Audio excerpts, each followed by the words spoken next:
Hello YouTube, Mr. SoulFan93 here, and just here to do a little sit back and just inform you guys on a few of the plants.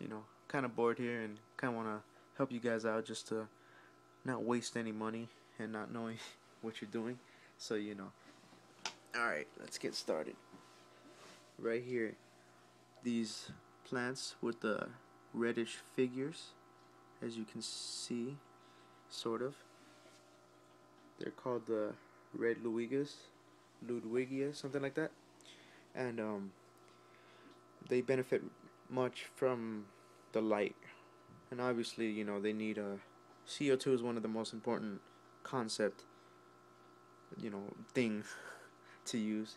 So yeah, for every plant, you always got to use CO2 because that's how they get their photosynthesis started. But yeah, these guys mainly focus on the light. That's their most important thing. If you start seeing browning, usually the browning right here is algae, but yeah, because as you see, the ones at the bottom, they're not even as brown, and they don't get as much light. So it's a lot of algae. My dad, I'm gonna convince him to get some autosyniclus, whatever they're pronounced, because there's a lot of algae buildup in here. Alright, moving from that, these guys need a lot of light. That's their main criteria. This is the Amazon sword. This one is really easy to take care of, and they grow really big. So, kind of took advantage of my dad right there. Because eventually this thing's going to get real huge, and I'm just going to put it in my 55. And, yeah, but it's a real good plant. It's really durable against cichlids, and, it's just perfect. And, the main criteria for this one is nothing really. It can withstand little amounts of fertilizer. In fact, I heard that it doesn't even need fertilizer much. But CO2 is the main component to let them process their growth. So every plant needs CO2, which I'm kind of fucked right there. And there's the anubis. Just attach it to a rock, driftwood. It'll thrive in that situation. Nothing too big about that. Doesn't need too much light. Actually, too much light will give it too much algae. And yeah, as you see, there's a little algae buildup right there. But all you gotta do is attach it to a driftwood or rocks. Nothing too big. And this one is pretty easy too. It's a hornwort. Hornwort, yeah, something like that.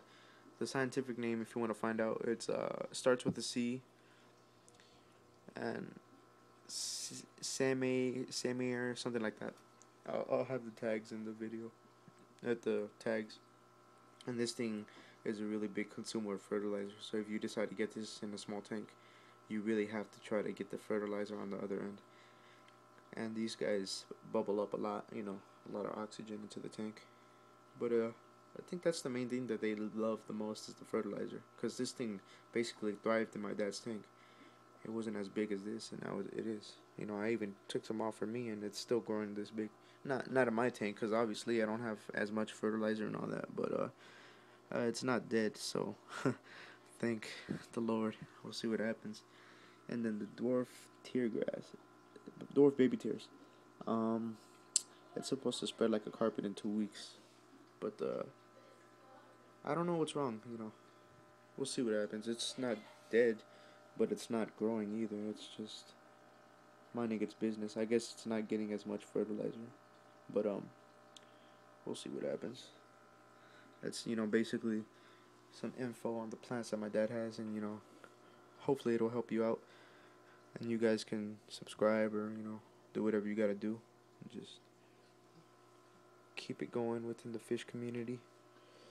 Alright, Mr. SoulFan93 out.